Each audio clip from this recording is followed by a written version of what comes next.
Apakah Bawaslu mempunyai wewenang membuat sebuah memo untuk dalam tanda kutip mengatakan bahwasanya si calon legislatif A melakukan curang, maka dia didiskualifikasi? Bisa begitu? Sebenarnya tugas pokok dan fungsi Bawaslu itu apa sih, Kak?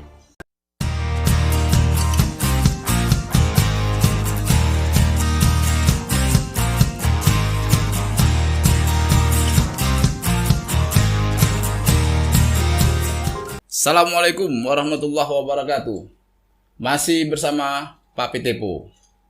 2024 mungkin sebagian orang tergolong dikatakan jauh.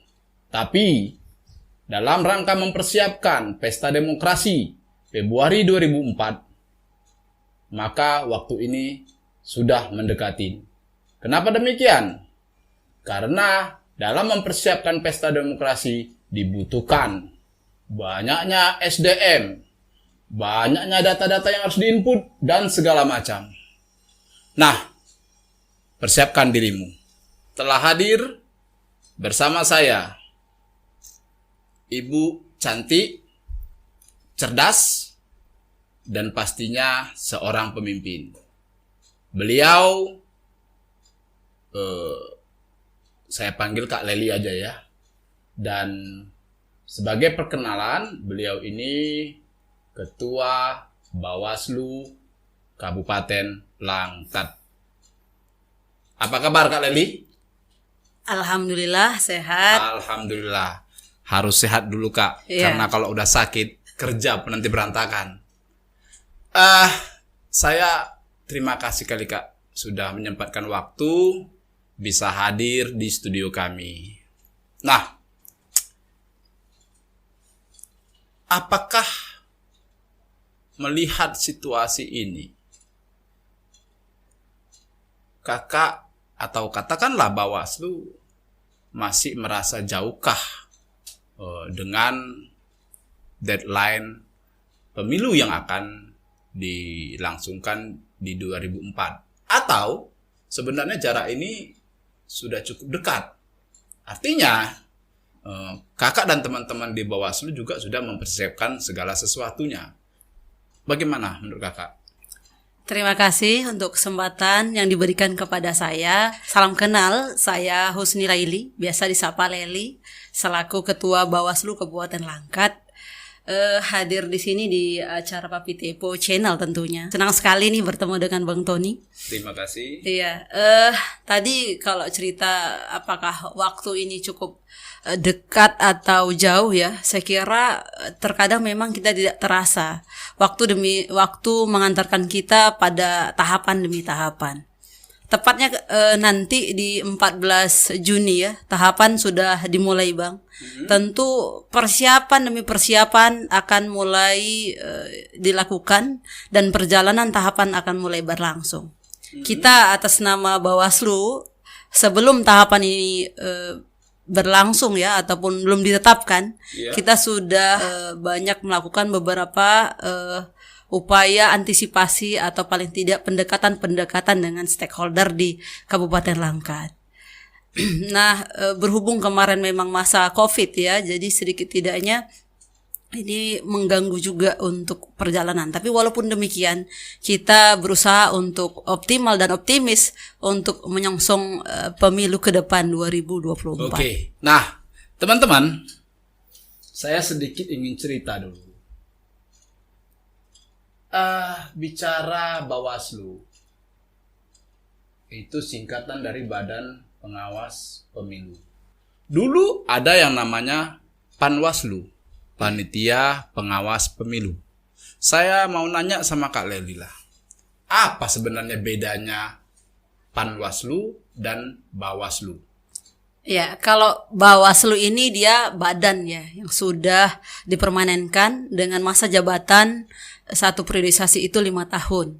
Sementara Panwaslu itu adalah penyelenggara ad hoc, di mana dia akan dibentuk dan masa jabatan dia selama satu momentum ya. Kalau saat pilkada ya pilkada saja, saat pemilu saja. Jadi itu ada kalau kita Bawaslu ada di kecamatan, ada di desa dan di TPS. Oke. Artinya sekarang ini kan sudah tidak ada Panwaslu. Ya. Jadi tunggal berganti atau katakanlah sekarang namanya Bawaslu. Nah, sebenarnya kalau dalam pandangan kakak sendiri, Panwaslu dan Bawaslu itu memiliki persamaan tupoksi kerja atau memang ada memiliki perbedaan? Ya, Panwaslu ini sama saja Bang dengan Bawaslu. Hanya saja ketika ada kata badan berarti dia permanen selama 5 tahun. Kalau dia Panwas berarti ad hoc. Secara tupoksi itu sama saja gitu. Oh, berarti sama saja. Ya. Oke, teman-teman, kita sedikit mulai masuk ke ranah yang paling vital. Kak, sebagian masyarakat mengatakan ada nggak ada Bawaslu juga nggak pengaruh. Saya nggak tahu ini benar atau tidak, tapi alasan mereka sederhana. Khususnya bagi pelaku politik atau katakanlah mereka yang ikut nyalek, ketika mereka mengalami persoalan-persoalan dalam proses pemilihan, ternyata katanya ya, nanti tolong kakak jawab, Bawaslu itu nggak banyak membantu mereka. Bagaimana tanggapan kakak? Ya, kalau berbicara membantu, saya kira kita pada jalur yaitu mengawasi tahapan. Ya. Perjalanan pelaksanaan pemilu itu apakah sesuai aturan atau di luar dari aturan, nah itu yang harus kita awasi. Sehingga siapapun pihak yang hari ini kita awasi, tentunya kalau dia merasa terbantu, seandainya terjadi pelanggaran kita diamkan saja, tentu kan dia merasa santai. Tapi kalau dia misalnya pihak yang melanggar akhirnya kita coba untuk kita tindak, tentu dia merasa risih gitu ya. Iya. Nah, kalau kita lihat dari perjalanan pilkada dulu ya, itu masa yang pernah saya alami, kemudian masa pemilu, tentunya dengan ada Badan Pengawas Pemilu ini menjadikan sarana ya untuk tempat untuk bisa melapor jika ada satu pelanggaran-pelanggaran oleh peserta lainnya. Iya. Jadi tidak lagi tidak kewalahan oleh para peserta ketika ada peserta yang lain misalnya melakukan kampanye di luar waktu, ya misalnya masa tenang gitu ya. Jadi ada dia terbantu untuk bisa kemana nih ngelaporkannya itu. Kawan kita yang lain kok bisa tuh, ada wadahnya. Betul. Kemudian misalnya jika ya pelanggaran-pelanggaran, kemudian misalnya jika KPU juga misalnya melakukan pelaksanaan di luar dari tahapan, nah itu juga bisa kita awasi dan kita kasih sebagai pengontrol. Oke, artinya kakak mau bilang Bawaslu itu juga mengawasi proses pelaksanaan pemilu di KPU sendiri. Iya. Oh, keren. Nah, gini dia kak, teknisnya di lapangan, ketika seseorang menemukan dugaan kecurangan, kita langsung ambil yang terendah, TPS. Lalu mereka mengadu ke Bawaslu. Nah, pertanyaannya adalah, di titik mana Bawaslu dapat memerintahkan melakukan pengulangan pemungutan suara di TPS tersebut? Titik mana maksud apa nih? Maksudnya begini, tingkat kecurangan itu kan bermacam-macam. Ya kan? Bervariasi. Ya, ketika kakak menerima laporan itu, maka kuantitas masalah yang bagaimana sampai akhirnya kakak dan teman-teman, maksud saya di sini Bawaslu, memerintahkan untuk mengulang lagi pemungutan suara tersebut. Dalam misalnya penghitungan suara itu kan step by step ya Bang, dari TPS kemudian ke kecamatan gitu ya. Nah jadi kalau misalnya persoalannya masih di TPS, ini persoalannya yang mengatasi adalah Panwascam kita dengan PKD kita di bawah. Betul, gitu. Betul. Jadi kalau persoalannya di kabupaten baru ranahnya kita gitu. Iya, setuju saya. Iya, Artinya kan tetap pada prinsipnya baik yang di kecamatan atau di kelurahan kan masih di bawah kakak. Nah, jadi masalah batasan masalah sampai di mana akhirnya Bawaslu kecamatan atau kelurahan itu sampai mengeluarkan statement ulang itu pemungutan. Nah, kan nggak semua akhirnya bisa mengatakan ulang itu pemilu Iya. atau pemungutan suara di TPS tersebut. Karena mungkin salah satunya tingkat persoalannya kecil. Iya. Udah. Nah, kan ada tingkatan yang besar. Nah, maksud saya di sini adalah tingkatan besar yang bagaimana sampai pada akhirnya Bawaslu kelurahan atau kecamatan memerintahkan untuk mengulang pemungutan suara di TPS.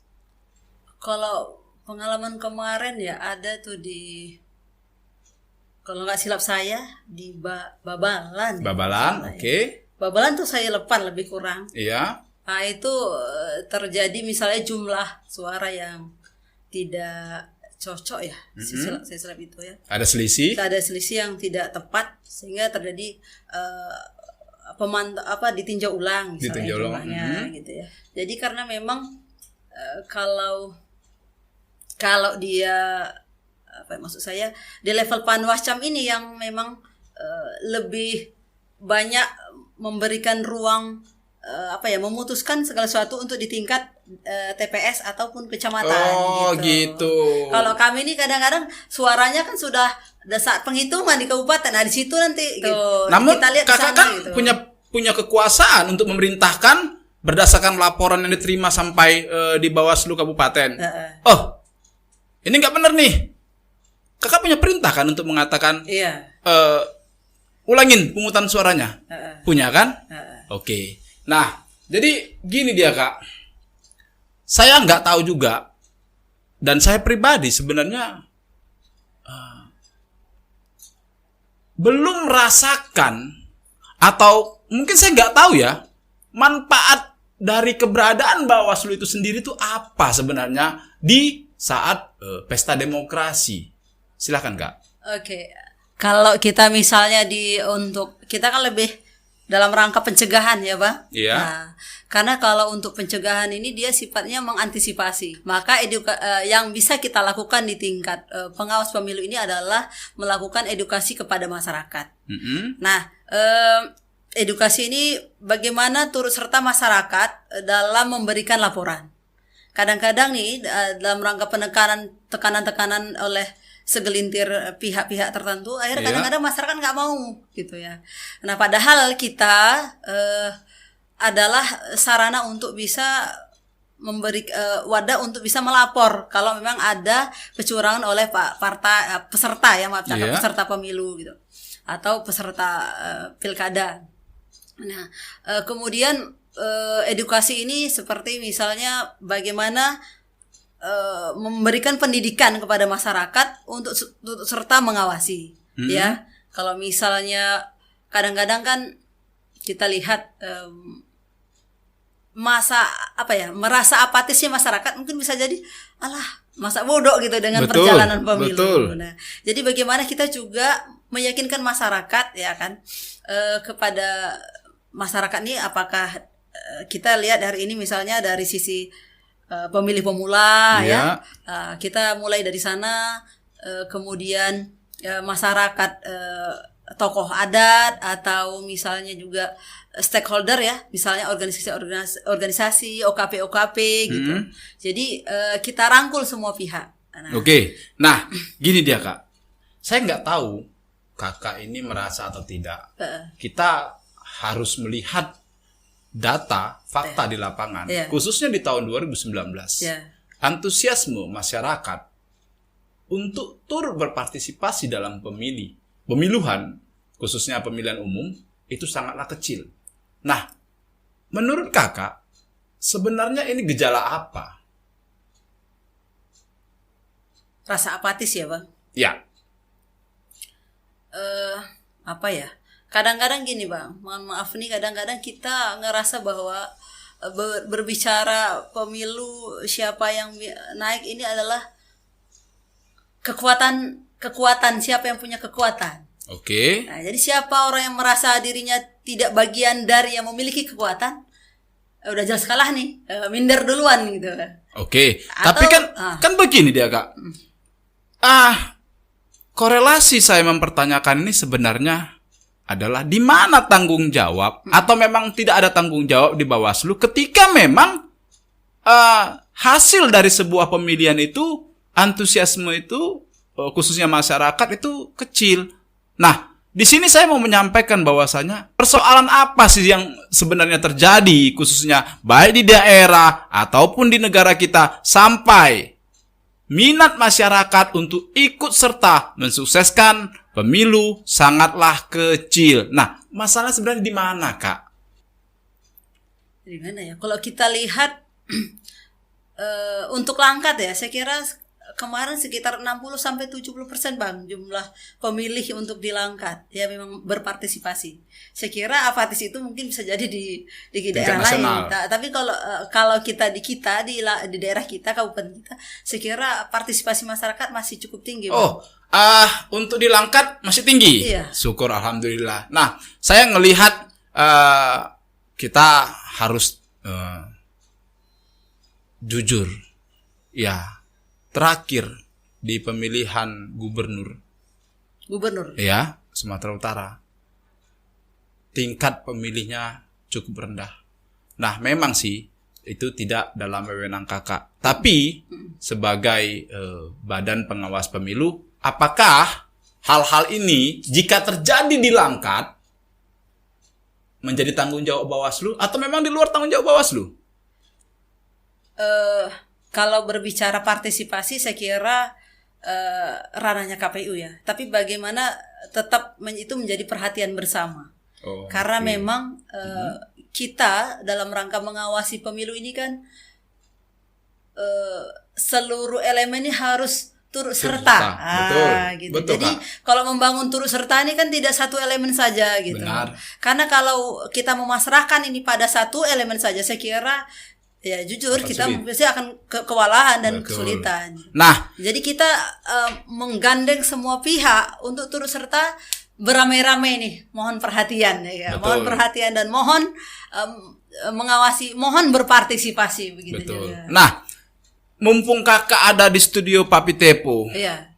Saya pengen Kakak menyampaikan pada teman-teman. Sebenarnya tugas pokok dan fungsi Bawaslu itu apa sih, Kak? Kalau kita merujuk pada Undang-Undang 7 2017, ya. Tentu ini secara umum ya, mengawasi perjalanan tahapan pemilu dari awal ya sampai dengan terpilihnya siapa yang akan menjadi pemimpin kita, apakah di tingkat presiden, kemudian DPR, DPRD tingkat 1 maupun DPRD kabupaten kota. Kemudian memilih pemimpin ya untuk gubernur, wali kota maupun juga bupati. Perjalanan tahapan pemilu. Yang kedua, bagaimana mengawasi tahapan. Kemudian yang kedua, mencegah ya terjadinya pelanggaran-pelanggaran.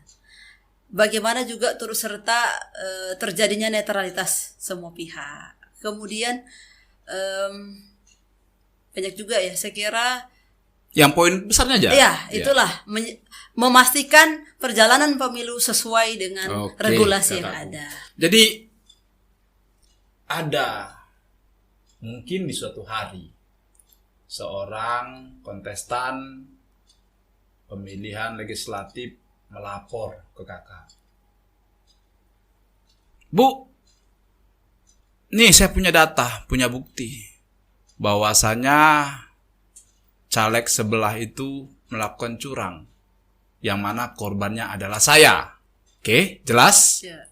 Lalu yang ingin saya tanyakan sama Kak Leli, setelah Kakak pelajari, ternyata A1, katakanlah telah terjadi kecurangan. Mau model kecurangannya bagaimana terserah. Pertanyaan saya,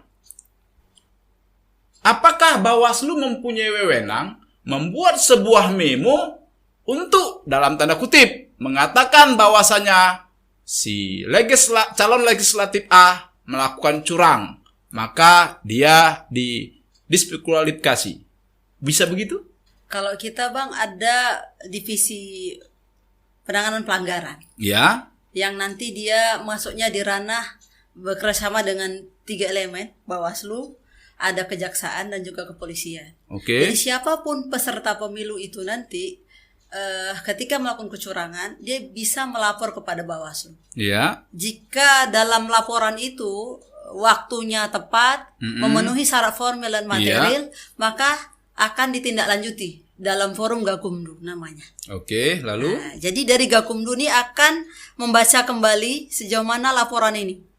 Jika memang ini misalnya persoalannya ke arahnya pidana, nanti akan jatuhnya ke kejaksaan.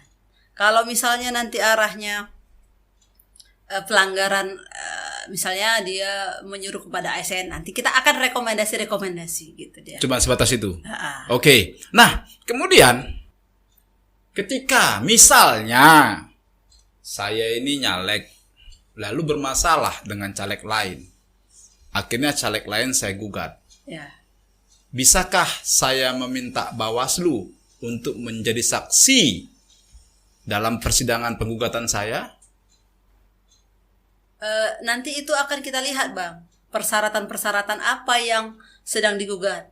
Misalnya nih ternyata pendidikan misalnya tidak mendukung gitu ya. Misalnya berkas-berkas tidak valid ya misalnya. Nah, itu lapornya ke Bawaslu gitu Bang. Jadi Bawaslu yang akan meneruskan itu pada kasuistiknya apa gitu. Oke. Ada ranahnya nanti sengketa, ada nanti ranahnya ke divisinya PP. Jadi gini, yang saya maksud, kita bicara tentang sengketanya. Yang saya tanya sangat sederhana. Ketika saya bersengketa dengan satu kontestan lainnya, dapatkah saya meminta pihak Bawaslu untuk menjadi saksi saya? Saksi yang kalau dalam bahasa hukum itu katakanlah yang bisa memenangkan saya. Bisa tidak? Kita nggak ranahnya saksi Bang, tapi kita sebagai penyidang di antara kedua pihak dalam hal pelanggaran, tapi dalam hal gugatan kan kontestan harus ke pengadilan, katakanlah ke MK, kan begitu.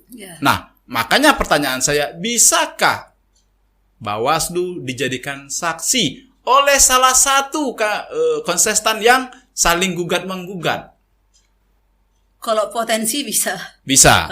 Oke. Nah, ini penting saya tanya, Kak. Kenapa? Karena masyarakat ini juga terkadang ketika dia mengalami sebuah persoalan dalam proses pemilihan, maka maaf ini ya, jurkamnya atau tim sesnya pun tidak menguasai persoalan tentang pemilu itu sendiri. Betul. Nah, sementara si pelaku atau si kontestan akan mengurus itu semuanya dengan kemampuan dia, baik itu menggunakan jasa pengacara. Nah, makanya saya mengatakan pada kakak, jika memang pihak Bawaslu bisa dijadikan saksi dalam sebuah gugatan antar caleg, ya berarti kan satu hal yang paling penting, keberadaan Bawaslu itu bisa dipatahkan. Metode apa gunanya Bawaslu?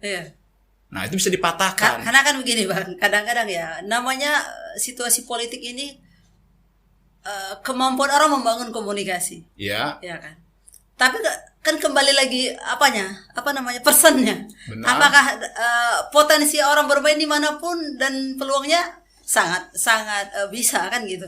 Tapi kan kembali ke penyelenggaranya mau atau tidak. Oke. Nah, dibicara tentang proses pemilihan umum, kembali lagi, konflik horizontal itu sangat-sangat dekat.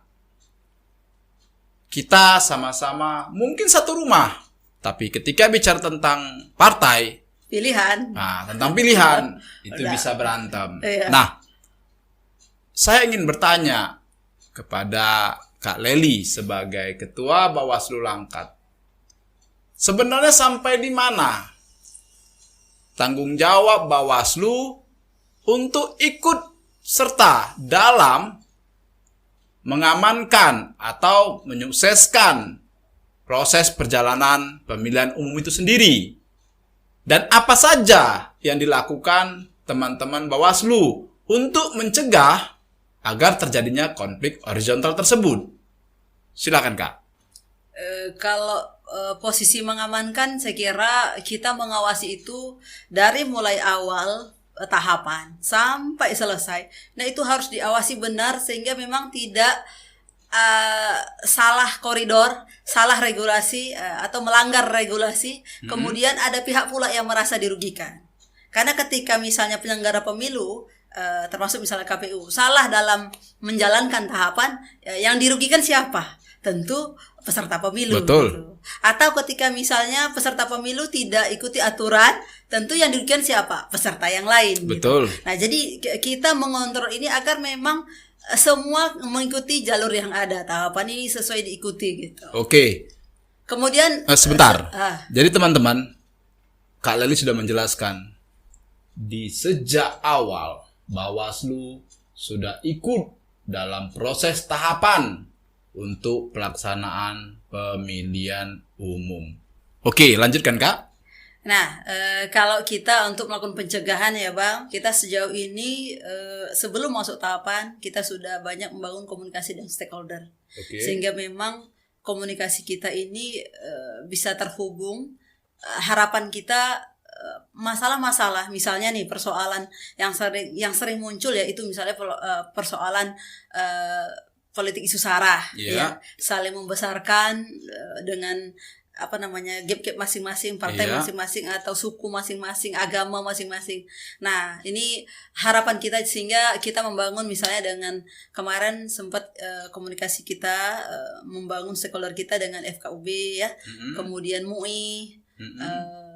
Nah, kalau sekarang ini kita juga melakukan kunjungan dengan partai, kita juga jangan ada miskomunikasi dengan partai sehingga kita merasa baik kami maupun partai merasa luas sehingga kalau ada persoalan mereka juga tidak enggan untuk berkoordinasi dan melapor jika memang ada masalah gitu ya. Oke. Nah, kemudian untuk keterlibatan pemilih pemula ke depan. Nah, ini kita juga membangun dengan Dinas Pendidikan, cabang pendidikan di Langkat ya. Nah, bagaimana, tapi ini karena berhubung belum masuk sesi upacara ya, kita mencoba untuk merangkul mengedukasi pendidikan politik kepada masyarakat pemilih pemula ke depan sehingga memang harapan kita semua pihak nantinya berpartisipasi untuk memilih, kemudian turut serta mengawasi jalannya pemilu maupun pemilihan. Oke. Apa teman-teman merasa Kak Leli terlalu formil? Kembali ke teman-teman. Saya nggak tahu. Kak, ini kan Badan Pengawas Pemilu. Yeah. Badan. Dalam beberapa informasi, baik Bawaslu ataupun KPU di tingkat daerah, itu belum memiliki gedung permanen, artinya bangunan sendiri. Nah, sebenarnya khusus untuk Bawaslu Langkat, apa sih masalahnya? Kok belum memiliki bangunan? Maaf, kalau kakak nanti menjawab misalnya kami baru, bukan itu Kak. Karena sebelum kakak pun ada Panwaslu, yang notabene juga tidak memiliki gedung permanen. Apa tanggapan kakak? Ya, karena memang dalam membuat sekretariat ya, bilang kantor tetap ini kan anggaran. Betul. Kembali kepada anggaran. Nah, sejauh ini memang tidak ada anggaran untuk membangun kantor gitu ya. Jadi kita masih dalam bentuk sewa gitu. Jadi kita masih berkutat dalam persoalan biaya. Iya. Nggak pernah begitu misalnya main-main ke Pak PLT Bupati. Oh pasti, kita sudah ke Pemda setempat ya. Kita sudah beraudiensi kemarin. Kita juga mohon perhatian juga kepada DPRD Kabupaten Langkat juga ya. Kita komunikasikan ini bagaimana bisa mendapat tanah hibah ya. Karena memang ketika dapat tanah hibah tentu untuk selanjutnya secara fisiknya bangunannya nanti akan dikelola oleh Bawaslu-nya ya, dan kita akan mengajukan di Bawaslu RI misalnya gitu. Oke, Kak sudah membuat surat permohonan resmi? Kita sudah beraudensi. Audensi. Itu sudah terlaksana. Saya pengen dengar waktu beraudensi apa kata teman-teman di anggota dewan atau di kantor bupatinya. Sejauh ini bahasa pimpinan daerah kita menyatakan bahwa ingin mempelajari dulu aturan atau regulasinya, membolehkan atau tidak. Oh gitu. Jika memang nanti diperbolehkan, tentu pihak pemerintah daerah Langkat ya tidak akan sungkan-sungkan untuk membantu memberikan tanah hibah. Teman-teman, kadang kalimat-kalimat klise akan saya pelajari, akan saya teliti, akan saya entahlah. Tapi sebenarnya gini loh, kalau memang untuk sesuatu yang lebih baik, apalagi untuk hal yang bermanfaat, saya kira seorang pemimpin tidak terlalu susah merealisasikan apa yang menjadi kebutuhan teman-teman di baik itu KPU dan Bawaslu. Sekarang tinggal masalah iktikat baiknya saja. Ini menurut saya. Kalau kamu, saya tidak tahu. Jadi Kak, dengan kondisi yang masih katakanlah nyewa, Ya. apa sih yang katakanlah cenderung merugikan pihak Bawaslu sendiri? Atau memang mau nyewa nggak ada dirugikan? Ya, kalau saya ya melihat bahwa dengan tidak adanya sekretariat tetap ini mengganggu terhadap kelancaran kerja-kerja kita di Badan Pengawas Pemilu ini. Misal contoh nih, kantor kami di pinggir jalan, ya. Ya. Di pinggir jalan tentu dengan halaman yang cukup terbatas. Jika kita akan menerima tamu, apalagi misalnya terjadi proses persidangan, Iya. tentu tamu akan banyak. Betul. Parkir kendaraan, ini akan mengganggu. Di mana mau ditaruhkan? Betul. Itu satu. Betul. Itu kalau dari sisi itu. Ya. Kalau yang sederhana misalnya apel untuk setiap pagi ya.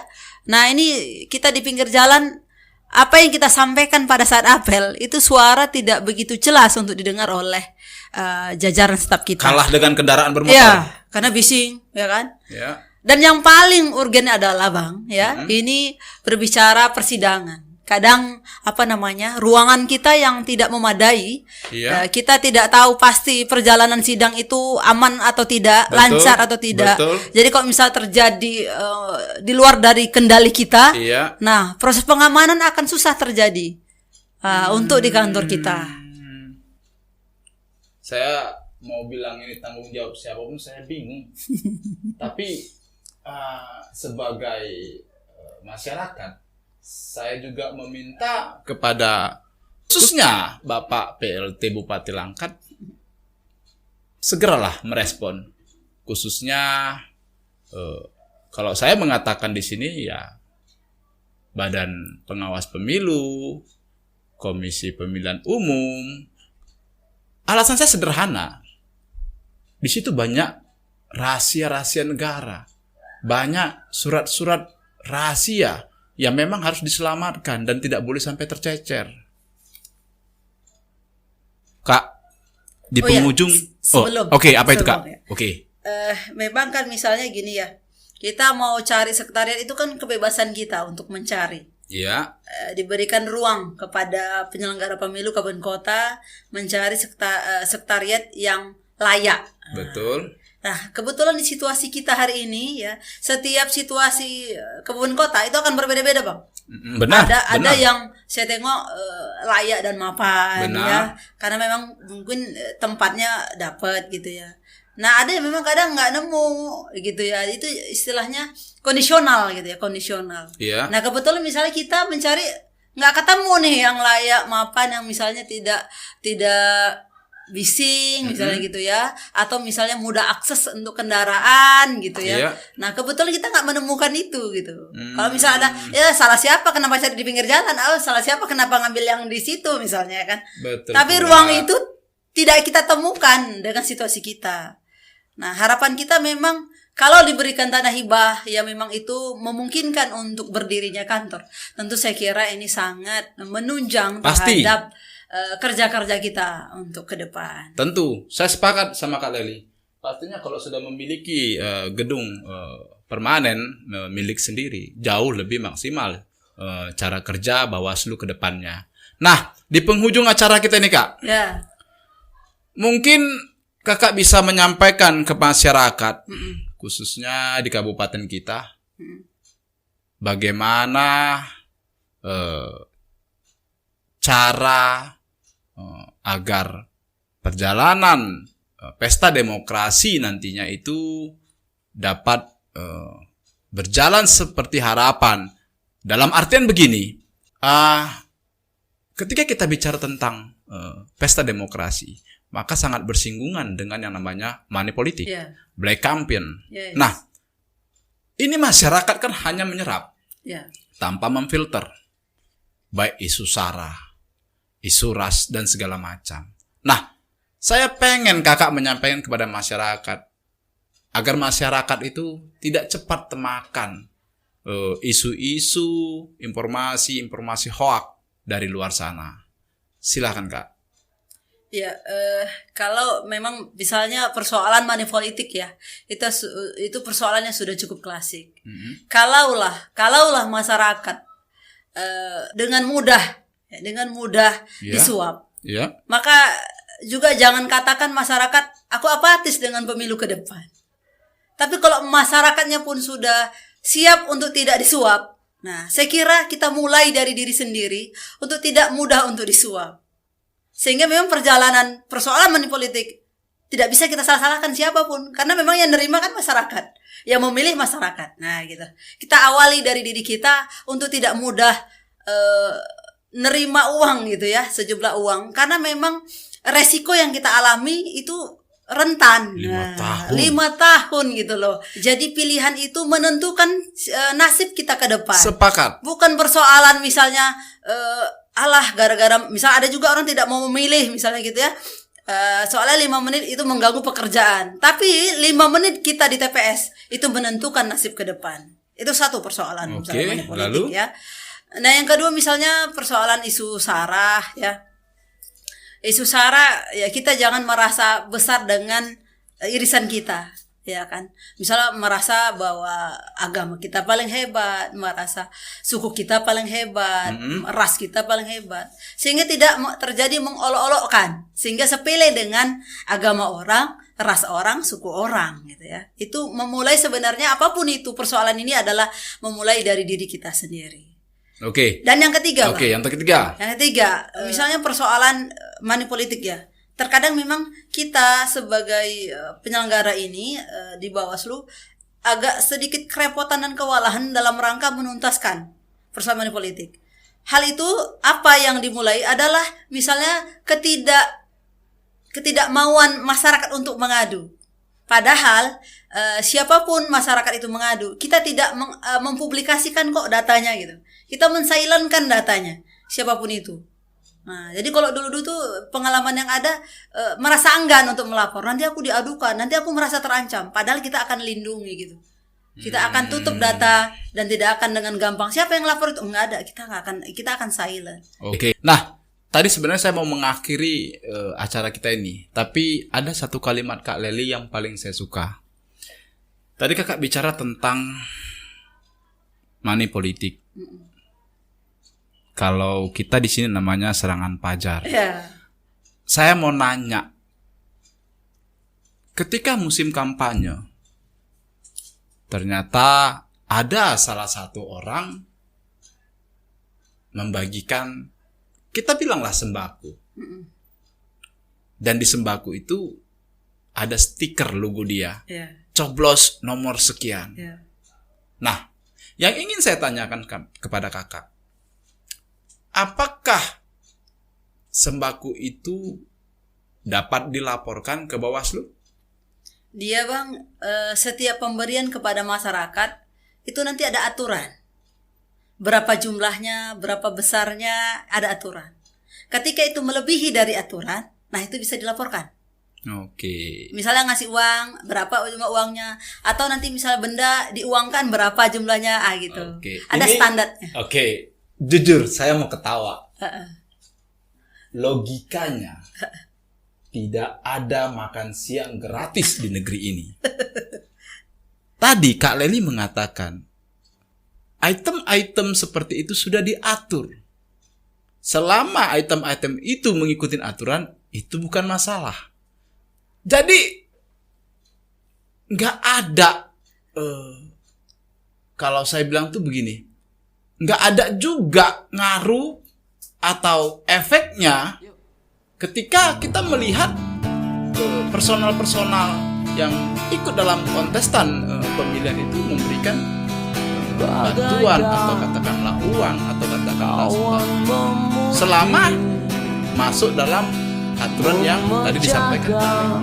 Jadi akhirnya kita melihat tipis antara money politik dan tidak money politik. Saya masih belum bisa nerima dengan bahasa tadi, tapi karena seperti yang Kak bilang, sebagai masyarakat yang baik, saya cukup bersih. Dan untuk teman-teman di penghujung ini, setelah tadi Kak Leli memberikan masukan kepada kita, perhatikan campaign-nya,